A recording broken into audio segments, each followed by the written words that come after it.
السلام علیکم ورحمۃ اللہ وبرکاتہ۔ الحمدللہ وکفی وسلام علی عبادہ الذین اصطفی، اما بعد فاعوذ باللہ من الشیطان الرجیم، بسم اللہ الرحمن الرحیم۔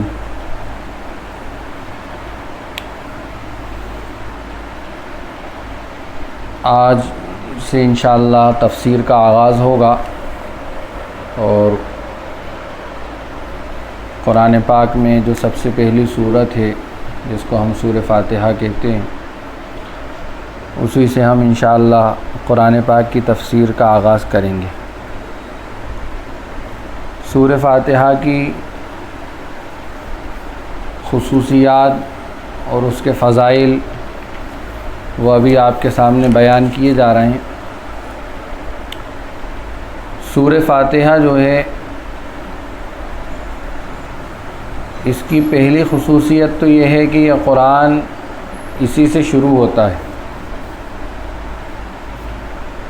نماز اسی سے شروع ہوتی ہے، اور مکمل سورت کے نازل ہونے کے اعتبار سے، یعنی پوری سورت جو پہلی مرتبہ نازل ہوئی تھی وہ سورہ فاتحہ ہے۔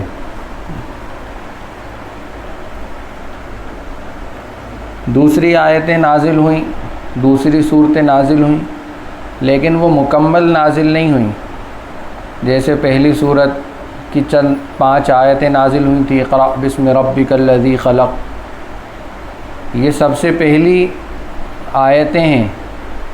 لیکن ایک مکمل صورت جو نازل ہوئی تھی وہ سورہ فاتحہ ہوئی تھی۔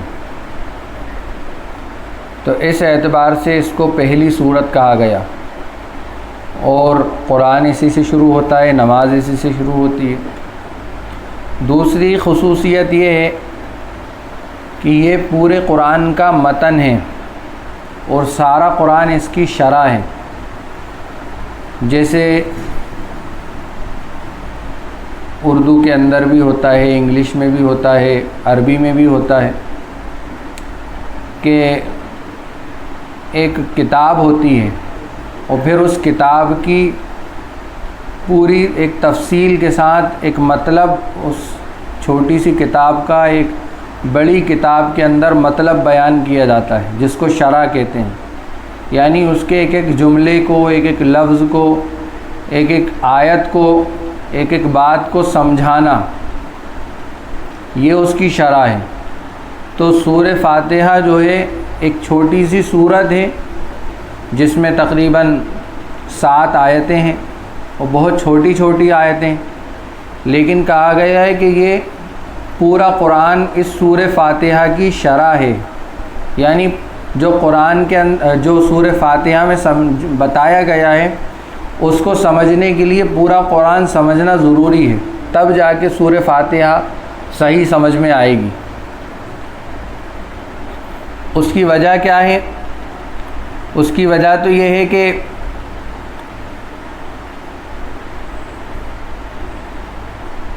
ذالک الکتاب جو کہا گیا ہے، یعنی جو الف لام میم ذالک الکتاب شروع ہوتا ہے، وہ سورہ فاتحہ کے اندر جو دعائیں مانگی گئی ہیں، اہدنا الصراط المستقیم، اے اللہ ہمیں سیدھا راستہ دکھائیے، صراط الذین انعمت علیہم، جو ہدایت مانگی گئی ہے، جو اللہ کی مدد مانگی گئی ہے، جو یہ کہا گیا ہے کہ ہم آپ ہی کی عبادت کرتے ہیں اور آپ ہی سے مدد مانگتے ہیں، جو یہ باتیں سورہ فاتحہ کے اندر کہی گئی ہیں، تو ان ساری باتوں کا جواب ذالک الکتاب سے دیا گیا ہے، اور یہ پورا آخر قرآن تک یہ جواب ہے اس کا، سورہ فاتحہ کا۔ تو اس کے لیے کہا گیا ہے کہ اگر کوئی شخص، کوئی مرد یا کوئی عورت قرآن کی تلاوت یا قرآن کا مطالعہ شروع کرے تو ایک خاص ہدایت دی گئی ہے ہمیں کہ وہ اس کتاب کو اپنے تمام پچھلے خیالات، یعنی جو تمام چیزیں ہمارے ذہن میں ہوتی ہیں ان سب سے خالی ہو کر بس یہ سمجھ کر پڑھے کہ یہ اللہ کا کلام ہے، اور اس میں ہمارے فائدے کی چیزیں چھپی ہوئی ہیں، اور اس میں اللہ کو پہچاننے کا ایک ذریعہ بتایا گیا ہے کہ ہم اللہ کو کس طرح سے پہچانیں، اللہ کی مدد کس طرح سے حاصل کریں، اللہ کی عبادت کس طرح سے کریں، اللہ کی بندگی ہم کس طرح سے کریں۔ تو یہ ساری باتیں اس کے اندر بتائی گئیں۔ اللہ کے نبی صلی اللہ علیہ وسلم نے فرمایا، قسم کھا کر فرمایا کہ سورہ فاتحہ جیسی کوئی سورت نہ تورات میں نازل ہوئی، نہ انجیل میں نازل ہوئی، نہ زبور میں نازل ہوئی، اور نہ قرآن پاک کی کسی دوسری سورت میں اس جیسی آیتیں آئی ہیں۔ اتنی اہم یہ سورت ہے، اور اس سورت کے بارے میں اللہ کے نبی صلی اللہ علیہ وسلم نے ارشاد فرمایا کہ یہ ہر بیماری کی شفا ہے اس کے اندر۔ اگر کوئی بیمار ہو جائے، کسی کے درد ہو، سر میں درد ہو، پیٹ میں درد ہو، ہاتھ پیروں میں درد ہو، تو 7 مرتبہ اس سورت کو پڑھ کر شروع میں درود شریف پڑھ لیں 3 مرتبہ، آخر میں درود شریف پڑھ لیں 3 مرتبہ، اور اس سورت کو 7 مرتبہ پڑھ کر جہاں درد ہو رہا ہے وہاں ہاتھ رکھ کے اس سورت کو پڑھا جائے تو اللہ کی ذات سے امید ہے، یقین کے ساتھ اگر ہم پڑھیں گے تو اللہ تبارک و تعالیٰ اس سے ہمیں شفا عطا فرمائیں گے۔ یہ اس سورت کی کچھ خاص باتیں تھیں جو آپ کے سامنے بیان کی۔ اس سورت کا ایک نام سورہ شفا بھی آیا ہے، اور ام الکتاب بھی اس کا نام آیا ہے، ام الکتاب بھی کہا گیا ہے، اور فاتحۃ الکتاب بھی کہا گیا ہے۔ یہ اس سورت کے کچھ نام ہیں 2-3، ام القرآن، ام الکتاب، قرآن عظیم، یہ سب اس سورت کے نام ہیں جس کو ہم سورہ فاتحہ کہتے ہیں۔ سورہ فاتحہ شروع کرنے سے پہلے بسم اللہ الرحمن الرحیم، اعوذ باللہ من الشیطان الرجیم، بسم اللہ الرحمن الرحیم پڑھا جاتا ہے۔ تو بسم اللہ جو ہے یہ قرآن کی ایک آیت ہے، یہ سمجھنا چاہیے، کیونکہ سورہ فاتحہ سے پہلے ہمیں اعوذ اور بسم اللہ پڑھنا ہے، تو اس کو بھی تھوڑا سا سمجھ لیں ہم کہ بسم اللہ جو ہے یہ قرآن پاک کی ایک آیت ہے۔ اور کس سورت کے اندر یہ آیت ہے؟ سورہ نمل کے اندر 19ویں پارے کے بالکل آخر میں یہ آیت وہاں پر ہے، بسم اللہ الرحمن الرحیم، وَإِنَّهُ مِن سُلَيْمَانَ بسم اللہ الرحمن الرحیم، وہاں یہ آیت آئی ہے۔ تو یہ قرآن پاک کی ایک آیت ہے جس کو ہر سورت کے شروع میں پڑھا جاتا ہے، اور اس پر اتفاق ہے سب علماء کا کہ سوائے سورہ توبہ کے ہر سورت کے شروع میں بسم اللہ لکھی جاتی ہے۔ آپ جب دیکھیں گی کہ 10ویں پارے کے اندر جو سورت شروع ہوئی ہے براءۃ من اللہ ورسولہ، تو اس سورت کے شروع میں بسم اللہ نہیں لکھی ہوتی۔ پورے قرآن کے کسی بھی نسخے کو ہم اٹھا کے دیکھیں گے، کسی بھی ایڈیشن کو اٹھا کے دیکھیں گے تو وہاں نہ ہمیں اعوذ ملے گی نہ بسم اللہ ملے گی، تو یہ نہیں لکھی جاتی۔ اس میں امام اعظم ابو حنیفہ رحمۃ اللہ علیہ جن کے مسلک پر ہم چلتے ہیں، ان کا مسلک یہ ہے کہ بسم اللہ جو ہے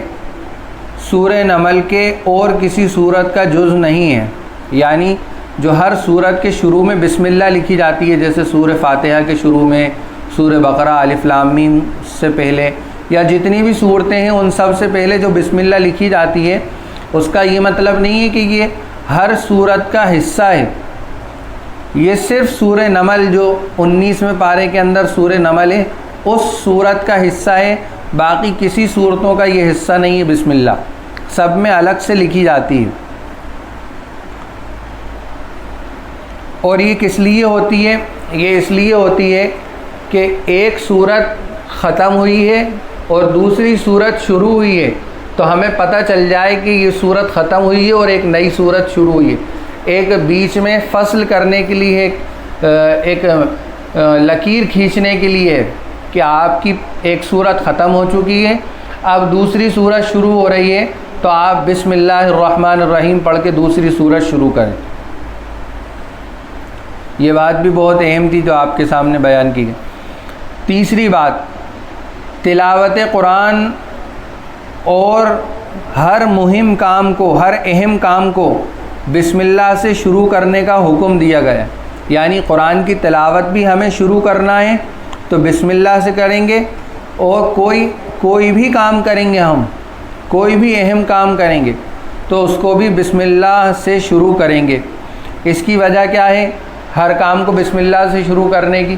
اس کی وجہ یہ ہے کہ زمانہ جاہلیت کے اندر اللہ کے نبی صلی اللہ علیہ وسلم کی نبوت سے پہلے جو لوگ عرب میں رہنے اور بسنے والے تھے، کفار اور مشرکین، جب وہ کوئی کام شروع کرتے تھے تو وہ اپنے بتوں کا نام لے کر شروع کرتے تھے۔ شروع کرتا ہوں میں لات کے ذریعے، شروع کرتا ہوں میں عزا کے ذریعے، یہ بتوں کے نام تھے، لات و عزا۔ اور بھی 360 365 جو بت رکھے ہوئے تھے کعبۃ اللہ کے اندر، ان میں سے جو بڑے بڑے بت تھے 4-5 جن کو سورہ نوح کے اندر بیان کیا گیا ہے، ان بتوں کے نام لے لے کر یہ کفار اور مشرکین زمانہ جاہلیت کے اندر اپنے کاموں کو شروع کرتے تھے۔ تو اللہ تبارک و تعالی نے اس رسم کو ختم کر کے یہ کہا کہ بھائی کوئی بھی کام آپ کو شروع کرنا ہے تو آپ اللہ کا نام لے کے شروع کریے۔ چنانچہ پہلی جو وحی اللہ کے نبی صلی اللہ علیہ وسلم کے اوپر نازل ہوئی تھی، اقرأ بسم ربک الذی خلق، تو اس میں یہی حکم دیا گیا تھا کہ پڑھیے کا مطلب یہ نہیں کہ صرف قرآن پڑھیے، پڑھنے کا مطلب یہ تھا کہ کوئی بھی اہم کام ہو جو بہت زیادہ اہمیت رکھتا ہو یا کوئی بھی آپ کام کریں تو بسم ربک، اپنے رب کے نام سے اس کو شروع کیجیے۔ تو اللہ کے نبی صلی اللہ علیہ وسلم بھی جو ہے اسی طرح کوئی کام شروع کرتے تھے تو جب یہ بسم اللہ نازل نہیں ہوئی تھی یا بسم اللہ کی جو ہے وہ بتائی نہیں گئی تھی، تب اللہ کے نبی صلی اللہ علیہ وسلم بسمک اللہم کہہ کر کوئی بھی کام شروع کرتے تھے۔ اور بسم اللہ جو ہے یہ قرآن کی اور امت محمدیہ یعنی ہماری خصوصیت میں سے ہے۔ بعض علماء نے فرمایا ہے یہ، اور بعض جگہ یہ لکھا ہے، ایک بڑے مفسر ہیں علامہ سیوطی رحمۃ اللہ علیہ، انہوں نے فرمایا ہے کہ قرآن کے سوا دوسری تمام آسمانی کتابیں بھی بسم اللہ سے شروع کی گئی ہیں۔ اب دونوں باتوں کے اندر ایک قسم کا ٹکراؤ ہو رہا ہے۔ ایک جگہ یہ کہا گیا ہے کہ تمام آسمانی کتابوں میں یہ آیت آئی ہے، اور ایک جگہ کہا گیا ہے کہ یہ صرف امت محمدیہ کی خصوصیت ہے۔ تو ان دونوں کے اندر جوڑ پیدا کرنے کے لیے یہ بات کہی ہے کہ جو دوسری قومیں، دوسرے نبی جو آئے تھے ان کے اندر بھی بسم اللہ تھا، یعنی اللہ کے نام سے شروع کرتے تھے، لیکن الفاظ دوسرے تھے اس کے۔ یہاں الفاظ بسم اللہ الرحمن الرحیم ہے، وہاں الفاظ کچھ اور ہوا کرتے تھے کہ وہ لوگ بھی اللہ کا نام لے کر اپنے کاموں کو شروع کرتے تھے۔ تو یہ ایک جوڑ پیدا کرنے کی بات کہی گئی۔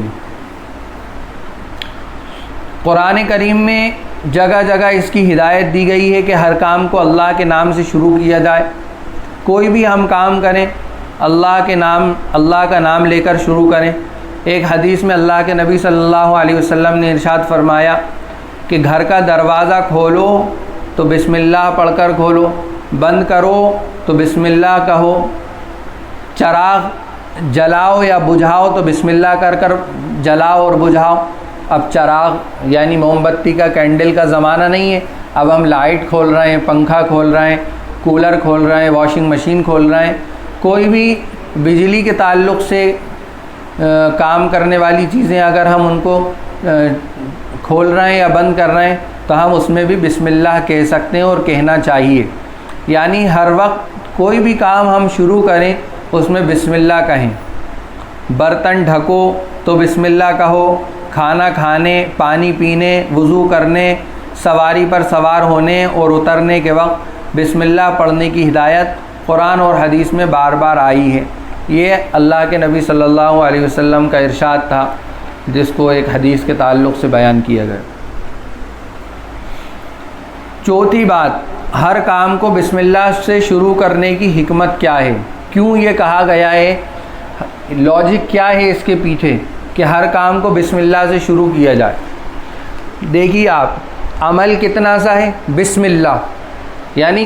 کوئی سیکنڈ لگ رہا ہے بس، اور سیکنڈ کا بھی شاید 10واں حصہ لگ رہا ہوگا، بسم اللہ، اتنا سا عمل ہے۔ اور وقت بھی اس میں کوئی وقت بھی کوئی زیادہ نہیں لگ رہا، محنت بھی کچھ نہیں ہے، اور فائدے اتنے بڑے بڑے ہیں کہ ہماری دنیا بھی دین بن جاتی ہے۔ آپ نے سنا ہوگا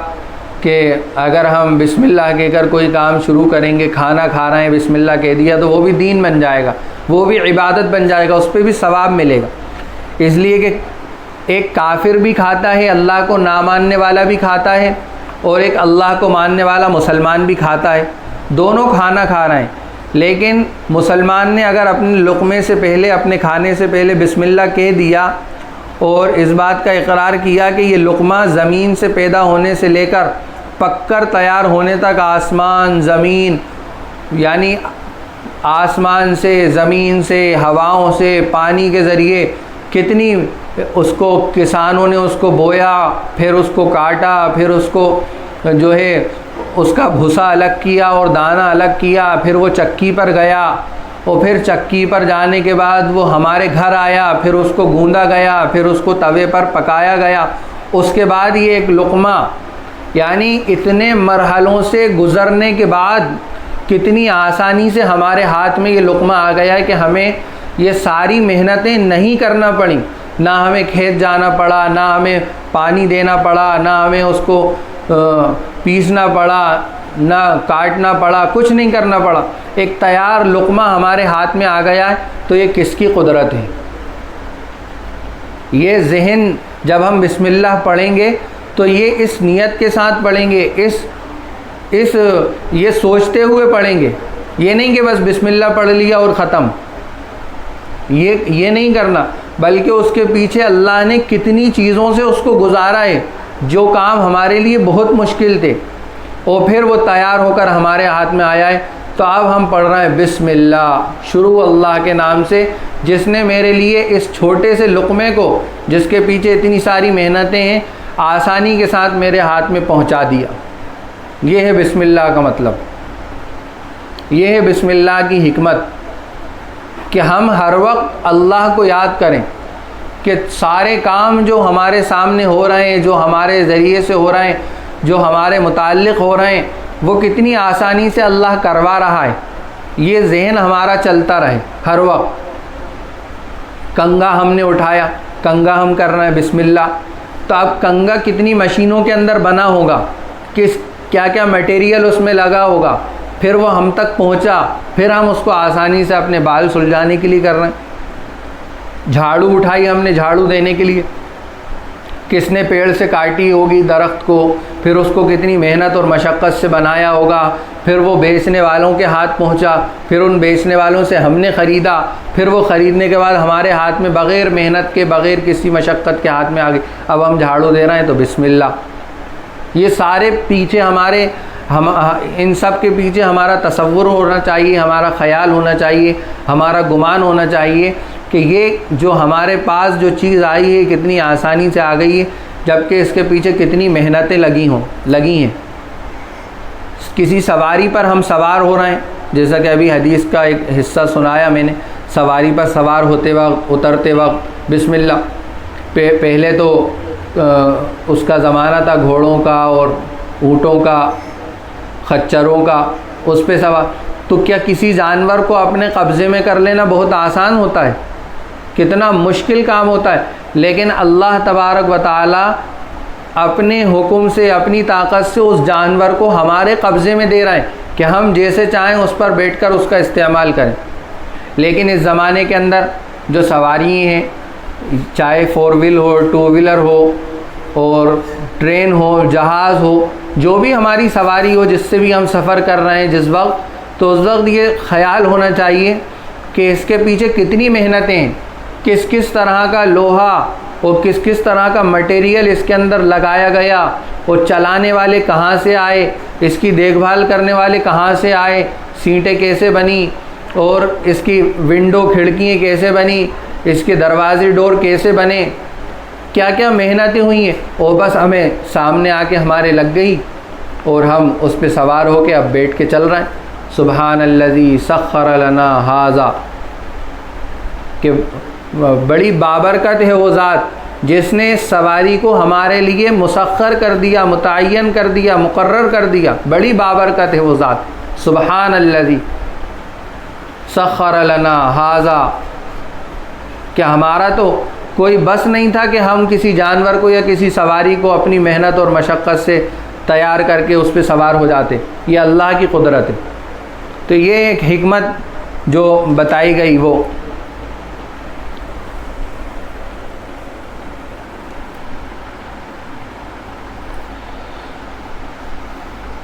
اب دوسری بات یہ ہے کہ قرآن کی تلاوت شروع کرنے کے وقت اعوذ باللہ من الشیطان الرجیم اور پھر بسم اللہ الرحمن الرحیم پڑھنا سنت ہے، اور درمیان تلاوت بھی، یعنی تلاوت کے درمیان بھی اگر ہم تلاوت کرتے کرتے رک گئے، کسی سے بات کر لی، تو سورہ براءت جو 10ویں پارے کے اندر صورت ہے براءۃ من اللہ، اس کے علاوہ پورے قرآن کے اندر اگر ہم درمیانی صورت کے اندر کر رہے ہیں، پڑھ رہے ہیں، تو بسم اللہ پڑھنا سنت ہے۔ بسم اللہ کی تفسیر مختصر سی، اور خاص طور پر الرحمن الرحیم کی تفسیر حالانکہ سورہ فاتحہ کے اندر آئے گی، لیکن ابھی بہت مختصر الفاظ میں آپ کو میں بتا دوں کہ بسم اللہ الرحمن الرحیم تین جملے ہیں، بسم اللہ، الرحمن، الرحیم، یہ تین جملے ہیں۔ تو الرحمن اور الرحیم یہ دونوں جو لفظ ہیں یہ اللہ کی رحمت سے متعلق ہیں، ان دونوں کا کنیکشن جو ہے، تعلق جو ہے وہ اللہ کی رحمت سے ہے، رحمان کا بھی اور رحیم کا بھی۔ اللہ تبارک و تعالیٰ کو کوئی ضرورت نہیں تھی اس دنیا کو بنانے کی، ہمیں اور آپ کو بنانے کی، اس آسمان اور زمین کو بنانے کی، لیکن اللہ تبارک و تعالیٰ نے یہ چاہا کہ میں اپنی رحمت کا بھی تو کوئی کرشمہ دکھاؤں، میں اپنی رحمت کا بھی تو اظہار کروں،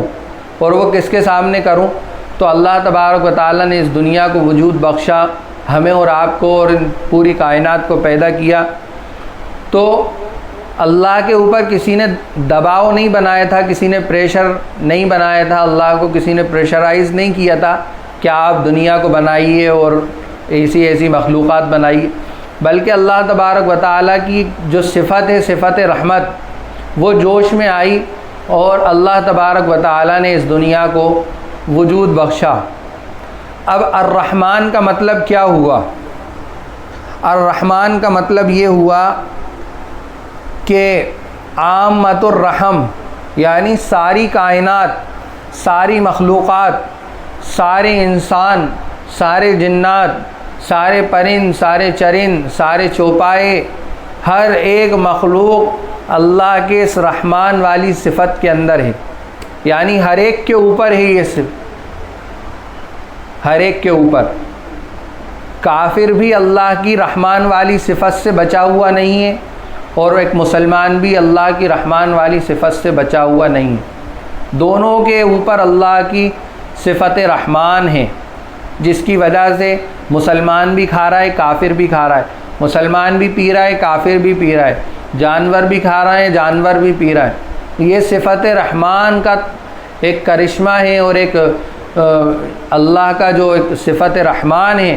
اس کا ایک مظہر ہے۔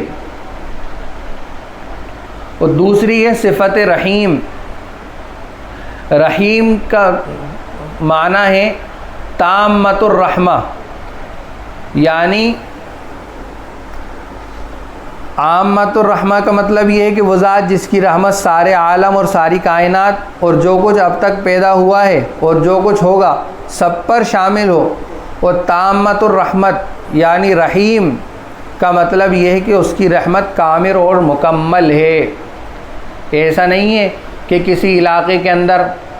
سانس کم ہو گئی، لوگ سانس نہیں لے پا رہے، کسی علاقے کے اندر سننے کی صلاحیت لوگوں کی کم ہو گئی، کسی علاقے میں دیکھنے کی صلاحیت کم ہو گئی۔ پوری دنیا کے اندر جتنی مخلوقات رہ رہی ہیں سب کو ان کے برابر جو ضروریات ہیں سب کو برابر مل رہی ہیں، البتہ جس کو اللہ تبارک و تعالیٰ کم دینا چاہے اس کو کم دے رہا ہے، جس کی وجہ سے لوگوں کو آکسیجن کی کمی ہو جاتی ہے اور وہ آکسیجن کا استعمال کرتے ہیں ہاسپٹل میں جا کر یا گھروں پر لگوا کر، الگ سے انہیں آکسیجن لینے کی ضرورت پیش آ جاتی ہے۔ تو جس کو خاص کر دیں اللہ، لیکن عام کیا ہے؟ عام یہی ہے کہ ہر ایک کے اوپر مکمل رحمت اللہ کی برس رہی ہے۔ اللہ تبارک و تعالیٰ کافروں کو ان کے کفر کی وجہ سے کھانے پینے سے محروم نہیں کر رہے، بلکہ اللہ تبارک و تعالیٰ جو رحیم ہے، اس رحیم کا معنی ہی یہی ہے کہ ہر چیز برابر برابر تمام مخلوقات کو ملے، ایسا نہ ہو کسی کو کم کسی کو زیادہ، کسی کو کم کسی کو زیادہ۔ ایک ہے عام رحمت اور ایک ہے تام رحمت۔ عام رحمت یعنی سب پر، وہ تام رحمت یعنی مکمل رحمت، کسی کو کم یا زیادہ نہیں۔ تو الرحمن اور الرحیم کا معنی یہ۔ ایک مسئلے کی بات یہ ہے کہ الرحمن جو ہے اللہ کے ساتھ خاص ہے، کسی انسان کا نام نہیں رکھا جا سکتا رحمان۔ ہاں اگر اس کے آگے ہم عبدالر لگا دیں، عبدل، جس کو اگر ملا کر پڑھا جائے گا تو عبد الرحمن، دال کو رے سے ملایا جائے گا، عبد الرحمن۔ اگر عبد الرحمن ہے تب تو رکھ سکتے ہیں، لیکن کسی کا صرف رحمان نام لینا یہ جائز نہیں ہے، اس لیے کہ رحمان یہ صرف اللہ کی صفت ہے۔ ہاں رحیم مخلوق کو کہا جا سکتا ہے، جیسے ہم کہتے ہیں کہ فلاں صاحب بڑے رحیم ہیں، ان کا بڑا رحم ہے، ان کا رحیم ہے۔ اور اللہ کے نبی صلی اللہ علیہ وسلم کو بھی خطاب کیا گیا بالمؤمنین رؤوف الرحیم، کہ وہ ایمان والوں کے ساتھ رحیم ہے۔ تو یہ رحیم جو ہے لوگوں کو بھی کہا جا سکتا ہے، لیکن رحمان صرف اللہ کی صفت ہے، اللہ کے علاوہ کسی کی صفت نہیں ہے۔ اب آگے چل کے ہم ایک بات، بس دو باتوں پر اپنی بات کو ختم کرتے ہیں۔ ایک ہے تعوذ۔ تعوذ کہتے ہیں اعوذ باللہ من الشیطان الرجیم۔ قرآن پاک کے اندر اللہ تبارک و تعالیٰ نے ارشاد فرمایا فَإِذَا قَرَأْتَ الْقُرْآنَ فَاسْتَعِذْ بِاللَّهِ مِنَ الشَّيْطَانِ الرَّجِيمِ، یعنی جب تم قرآن کی تلاوت کرو تو اللہ سے پناہ مانگو شیطان مردود کے شر سے۔ جب بھی قرآن کی تلاوت کرو، یعنی قرآن کی تلاوت سے پہلے اعوذ باللہ کا پڑھنا بالاجماع امت سنت ہے، چاہے تلاوت نماز کے اندر ہو یا نماز کے باہر ہو۔ نماز بھی اگر ہم شروع کریں گے تو سب سے پہلے کیا پڑھیں گے؟ سبحانک اللہم و بحمدک و تبارک اسمک و تعالی جدک۔ بہت سارے لوگ یہ غلطی کرتے ہیں وتعالی جدک پڑھتے ہیں، یہاں پر لام بھی کھنچتا ہے، وتعالی جدک ولا الہ غیرک۔ اور بچوں کو جب ہم رٹاتے ہیں تو یہ رٹاتے ہیں ثنا سبحانک اللہم۔ اگر کسی نے اپنی نماز کے اندر ثنا سبحانک اللہم پڑھا تو اس کی نماز ختم ہو جائے گی، اس کو دوبارہ نیت باندھنا پڑے گی، اس لیے کہ ثنا نام ہے اور سبحانک اللہم سے وہ شروع ہوتی ہے۔ تو ہمیں جب شروع کریں نماز تو ثنا سبحانک اللہم نہ پڑھیں غلطی سے بھی، بلکہ سبحانک اللہم سے شروع کریں، ثنا کو نہ پڑھیں، صرف سبحانک اللہم و بحمدک۔ جب یہ پڑھ لیں گے تو اس کے بعد ہمیں پڑھنا ہے اعوذ باللہ من الشیطان الرجیم بسم اللہ الرحمن الرحیم۔ اس کے بعد ہم سورہ فاتحہ پڑھیں گے، سورہ فاتحہ کے بعد پھر سورت پڑھیں گے۔ اس سورت کے اندر بھی بسم اللہ کا پڑھنا ضروری نہیں ہے، اگر پڑھ لیا تو کوئی حرج نہیں، نماز میں کوئی نقصان نہیں ہوگا، لیکن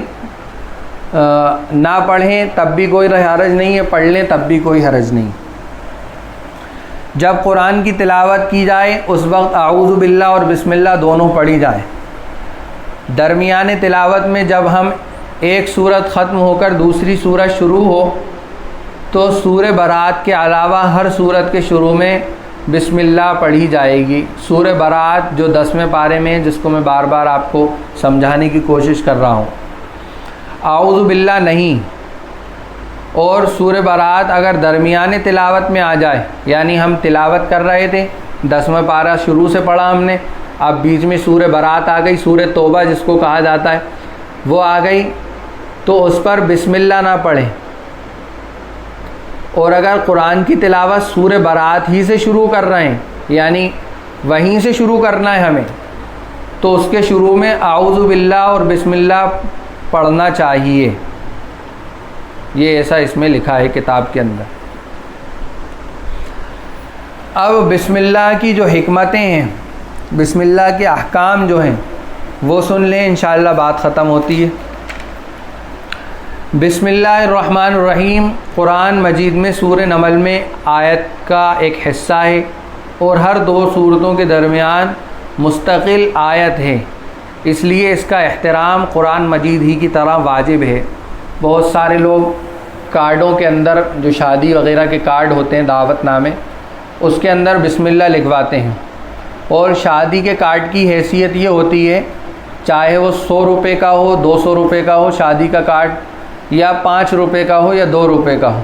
اس کی حیثیت ولیمے کے ختم ہونے سے پہلے ہوتی ہے، اور کارڈ کے اوپر لوگ بسم اللہ لکھواتے ہیں۔ ادب یہ ہے کہ نہ لکھوائیں تو بہتر ہے، کیونکہ وہ کچرے میں جاتا ہے، وہ کہاں پھینکتا پھرتا ہے، بعض لوگ ہو سکتا ہے کچرا بھی اٹھا لیتے ہوں اس کاغذ سے، لیکن جن کو ادب معلوم ہو کہ اس میں بسم اللہ لکھی ہے وہ تو خیر ادب کریں لیں گے، لیکن جن کو اس کی حیثیت حقیقت نہیں معلوم، اس کا مقام اور مرتبہ، تو وہ ہو سکتا ہے کچرا پھینکنے کے لیے اس کا وہ بھی بنا لیں اس کا۔ تو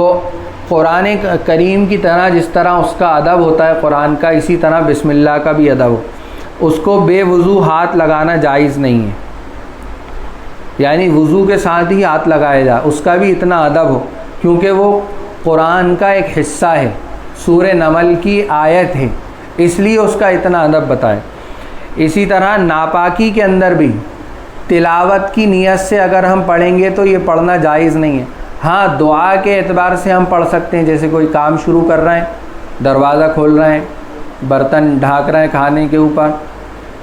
لائٹ کا کھٹکا کھول رہے ہیں، یا جو بھی کام ہم شروع کر رہے ہیں، تو دعا کی نیت سے تو پڑھ سکتے ہیں بسم اللہ، لیکن تلاوت کی نیت سے نہیں، ناپاکی کی حالت میں اس کو نہیں پڑھا جا سکتا، اس کا خیال رکھنا چاہیے۔ بس انہی باتوں پر انشاءاللہ آج کی بات ختم ہوتی ہے۔ یہ سورہ فاتحہ سے پہلے کی چند باتیں تھیں جو آپ کے سامنے بیان کی گئیں۔ اب انشاءاللہ آئندہ ہفتے سورہ فاتحہ باضابطہ شروع ہوگی، اس کا ترجمہ اور بہت مختصر اس کی تفسیر بیان کی جائے گی، تاکہ آپ اس کو محفوظ کر سکیں۔ صرف یہاں پڑھ کر سنا دینا یا آپ کا سن کر چلے جانا مقصد نہیں ہے، مقصد یہ ہے کہ کم سے کم ہمیں قرآن پاک کا ترجمہ تو معلوم ہو۔ اگر آپ میں سے جو بہنیں اردو جانتی ہوں تو وہ قرآن پاک کا کوئی ترجمے والا قرآن منگا لیں۔ بہت آسان زبان میں مفتی تقی عثمانی صاحب کا ترجمہ ہے، آسان ترجمے کے نام سے، 3 جلدوں میں بھی آتا ہے، 1 جلد میں بھی آتا ہے، ہندی میں بھی ہے، غالباً اردو میں بھی ہے۔ تو جو بہنیں اردو جانتی ہوں وہ اردو والا منگا لیں، جو ہندی جانتی ہوں وہ ہندی والا منگا لیں، اور یہاں جتنی آیتیں آپ کو ترجمے کے ساتھ پڑھ کر سنائی جائیں، آپ گھر جا کر کچھ وقت نکال کر پورے ہفتے یہ کوشش کریں کہ 5 منٹ 10 منٹ ان آیتوں کو ترجمے کے ساتھ روزانہ پڑھیں پورے ہفتے۔ پھر اگلے ہفتے جو آیتیں پڑھی جائیں گی ترجمے کے ساتھ، آئندہ ہفتے پھر ان آیتوں کو پڑھیں۔ تو ہر ہفتے جب آپ پورے ہفتے پڑھیں گی تو امید ہے انشاءاللہ کہ وہ ترجمہ ہمارے کسی حد تک ذہن میں بیٹھ جائے گا کہ کس آیت کا مطلب کیا ہے، اور جب ہم نماز کے لیے نیت باندھیں گے تو ہمیں یہ احساس ہوگا کہ ہم جو آیت پڑھ رہے ہیں اس کا مطلب یہ ہے، اللہ تبارک و تعالی یہاں یہ فرما رہے ہیں۔ اور ہم انشاءاللہ کوشش کریں گے، میں نے بھی حضرت سے مشورہ کیا تھا ابھی 2-4 روز پہلے مولانا سجاد صاحب سے، تو انہوں نے بھی یہی حکم دیا ہے کہ آپ جو نماز میں پڑھی جانے والی صورتیں ہیں، اما پارے کے اندر علم تری کیف، لیلافی، ان صورتوں سے شروع کریں۔ تو ہم انشاءاللہ پہلے سورہ فاتحہ مکمل کریں گے، اس کے بعد آخر کی 10 صورتیں، اس کے بعد پھر پورا اما پارا، اس کے بعد پھر حضرت سے مشورہ کر کے جو انشاءاللہ تجویز ہوگی وہ اس اعتبار سے تفسیر جاری رہے گی۔ سبحان اللہ و بحمدہ، سبحانک اللہم و بحمدک، نشهد ان لا الہ الا انت نستغفرک ونتوب الیک سبحان ربک رب العزة عما یصفون وسلام علی المرسلین والحمد للہ رب العالمین.